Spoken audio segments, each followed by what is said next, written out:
कैसे किसी की सक्सेस कुछ लोगों की हवस का शिकार बन जाती है। कैसे एक सिंगल वीडियो की कीमत 1.5 करोड़ रुपए होती है। उससे पहले हमें आपकी सपोर्ट की बहुत जरूरत है, तो प्लीज चैनल को सब्सक्राइब कर दीजिए। भावना जो कि 2002 नमल मूवी के साथ अपना पहला फिल्म डेब्यू करती है, जिसके बाद उसकी दूसरी फिल्म CID मूसा आती है और ये फिल्म सुपर डुपर हिट होती है। जिसके बाद भावना का फेम और पॉपुलैरिटी दिन ब दिन बढ़ते जाता है। हर पॉपुलर एक्टर भावना के साथ काम करना चाहता था और हर डायरेक्टर अपनी फिल्म में भावना को साइन करना चाहता था। मानो तो भावना फिल्म इंडस्ट्री की एक जानी मानी नाम बन चुकी थी। लेकिन 17 फरवरी 2017 भावना काम करके अपने सेट से वापस अपने घर जा रही थी। उसकी गाड़ी में वो और उसका ड्राइवर था। ड्राइवर गाड़ी ड्राइव कर रहा था, भावना पीछे बैठी थी। लेकिन तभी अचानक से एक ब्लैक कलर की गाड़ी उनकी गाड़ी को पीछे से टक्कर मारती है। टक्कर मारने के जस्ट बाद उस ब्लैक गाड़ी से 3 लोग उतरते हैं। वो 3 लोग मिलकर के भावना के ड्राइवर को बाहर निकालते हैं और उसे काफी ज्यादा मारते हैं, जिसकी वजह से वो ड्राइवर वहां पर से भाग जाता है। जिसके बाद वो ब्लैक गाड़ी से और 4 लोग निकलते हैं। अब वहां टोटल 7 लोग थे और वो सातों ने मास्क पहने हुए थे। वो बिना देरी करे सबसे पहले भावना की गाड़ी के अंदर बैठते हैं। उस वक्त उस गाड़ी में भावना अकेली और वो 7 लोग मास्क लगाए हुए थे।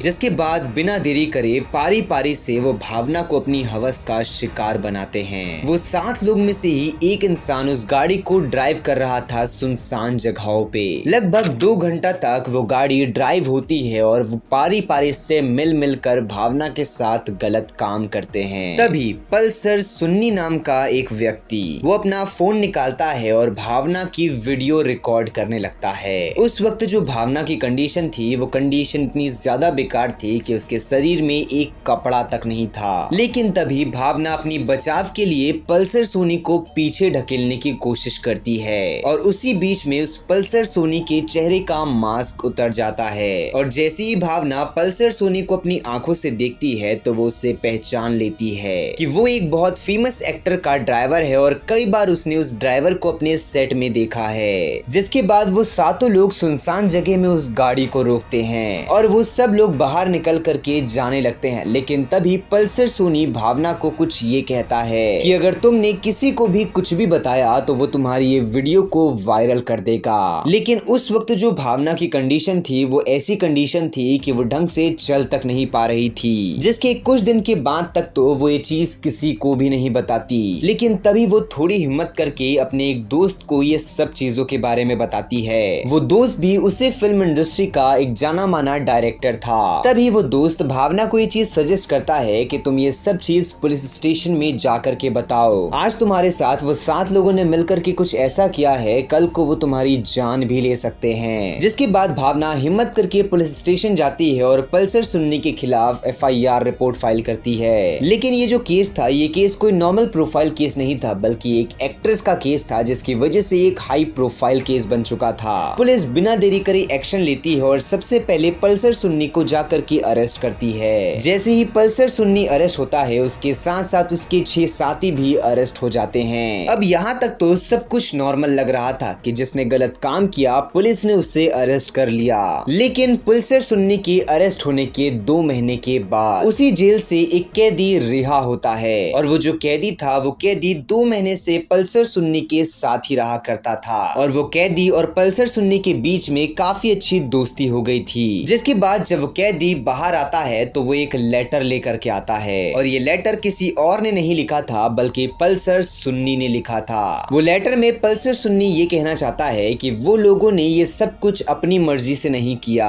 बल्कि किसी और इंसान ने उसे 1.5 करोड़ रुपए दिए ये सारी चीजें करने के लिए। और वो इंसान कोई नॉर्मल नहीं, बल्कि फिल्म इंडस्ट्री का जाना माना नाम दिलीप है। जिसके बाद फिर से ये केस मीडिया के चर्चे में आ जाता है और इस बार पुलिस उस पर्टिकुलर लेटर के बयान पे सुपरस्टार दिलीप को अरेस्ट कर लेती है। अरेस्ट होने के बाद लगभग 2 महीने तक इंटेरोगेशन और इन्वेस्टिगेशन दोनों चलती है। लेकिन तभी 2 महीने के बाद जो दिलीप रहता है उसे बेल मिल जाती है। लेकिन जो पुलिस रहती है वो अपनी इन्वेस्टिगेशन रोकती नहीं है। पुलिस कंटिन्यू इन्वेस्टिगेशन कर रही थी, तभी उन्हें कुछ टाइम के बाद एक मेमोरी चिप मिलती है। अब ये जो मेमोरी चिप थी इसमें कुछ और नहीं था, बल्कि वही वीडियो थी जो उस वक्त पल्सर सुन्नी ने भावना की रिकॉर्ड करी थी। अब जो पुलिस रहती है वो उस पर्टिकुलर वीडियो को कोर्ट में ले जा करके पेश करती है, जिसके बाद वापस से सुनवाई होती है और भावना कुछ ये बताती है कि आज से लगभग 2 साल पहले यानी कि 2014 में जो दिलीप था उसका उसकी वाइफ के साथ काफी ज्यादा झगड़ा हो रहा था, जिसके बाद उन दोनों का डिवोर्स भी हो जाता है। और ये सब चीज का कारण ये था कि जो दिलीप था उसका एक काव्या नाम की लड़की के साथ एक्स्ट्रा मैरिटल अफेयर था, और यही चीज जो भावना थी, भावना ने दिलीप की वाइफ को बताया था कि दिलीप का काव्या के साथ अफेयर है, और इसी चीज की वजह से दिलीप और उसकी वाइफ का डिवोर्स हुआ। और दिलीप ने इसी चीज का बदला भावना के साथ कुछ ये करके लिया है। लेकिन ये सब चीजें कहने के बावजूद भी जो दिलीप है उसे कुछ भी नहीं होता।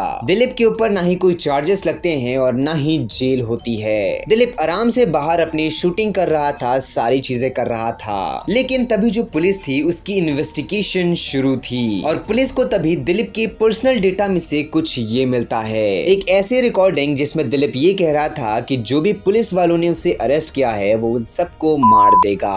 हालांकि दिलीप के बिहाफ में इतने सारे प्रूफ्स होने के बावजूद भी कि वो गलत है, पुलिस आज तक उसका कुछ नहीं बिगाड़ पाई, और आज भी जो भावना है उसे जस्टिस नहीं मिला ना। हालांकि आपकी क्या ओपिनियन है इस पर्टिकुलर टॉपिक के बारे में, आप अपनी ओपिनियन कमेंट बॉक्स में जरूर बताइएगा। बाकी आपको ऐसे ही क्राइम डॉक्यूमेंट्रीज देखना पसंद है तो हमारे चैनल को सब्सक्राइब करके बेल आइकन कॉल पे सेट करना मत भूलना। मैं मिलता हूँ आप लोगों से नेक्स्ट वीडियो में।